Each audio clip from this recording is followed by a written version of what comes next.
Hey guys, and welcome to another Battlefield 4 video. Today I want to talk to you guys about a weapon setup I have been testing out.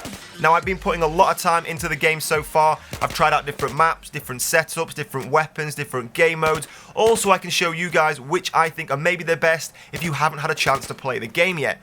Now, of course, in Battlefield 4 there are a lot of new weapons, but even the weapons we did see from Battlefield 3 are very different now. Of course, there's a lot more accessories available, so all of this new level of customization means there is a lot more variation from Battlefield 3.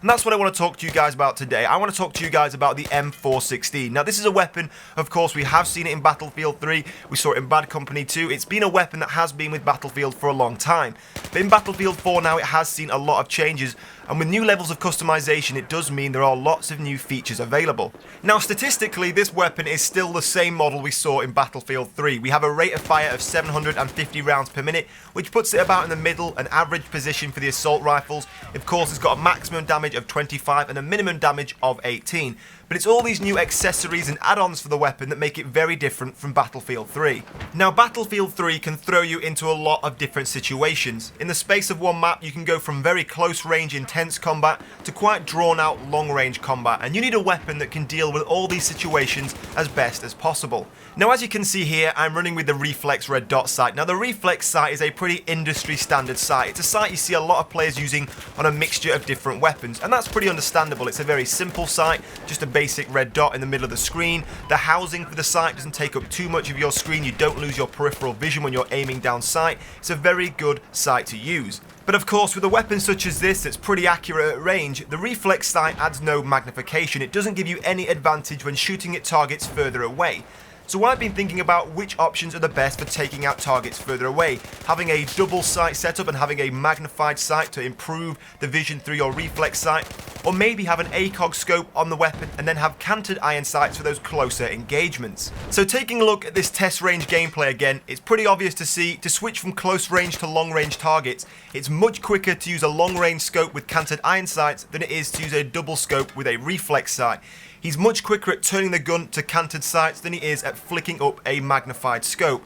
So if you do want a weapon that can reach long range and close range and have both those sight capabilities, I would highly recommend using the canted iron sights and a long range scope rather than the double scope setup. But what about the other attachments? Well, of course, in Battlefield 3 you may always assume you need the heavy barrel, but in Battlefield 4 that isn't always the case. Now here, of course, we're trying to design a weapon that's not only great at close range automatic fire engagements, but also long range engagements as well, trying to pick off those targets from much further away.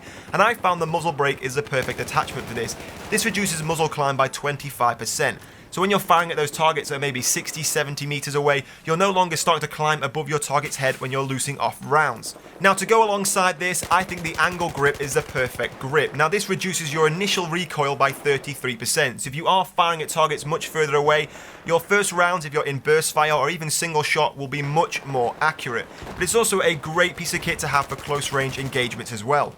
Now, overall, this weapon has really stood out to me so far. I was expecting it to be very good. It was a great weapon in Battlefield 3, and it does seem to be carrying that on in Battlefield 4. Now, there are a number of weapons that really have stood out to me so far. The Scar L is another great weapon. If you would like to see me talk about that as well, tell me in the comments below. That is an awesome weapon in Battlefield 4.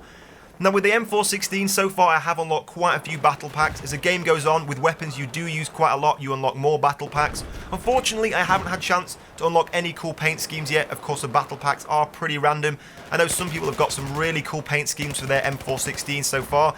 I haven't got any really cool ones yet. I have got Starburst, which you can see on the weapon now. But when I do unlock some more cool ones, I will show you those as well. Now, if there are any other weapons you want to see me do a review of or talk about my initial thoughts and attachments for, tell me in the comments below. I'll try and do those as best as possible. If you did enjoy this video, please hit me up with a like. It does help me out so much. But in the meantime, guys, thank you for watching, and I will see you soon.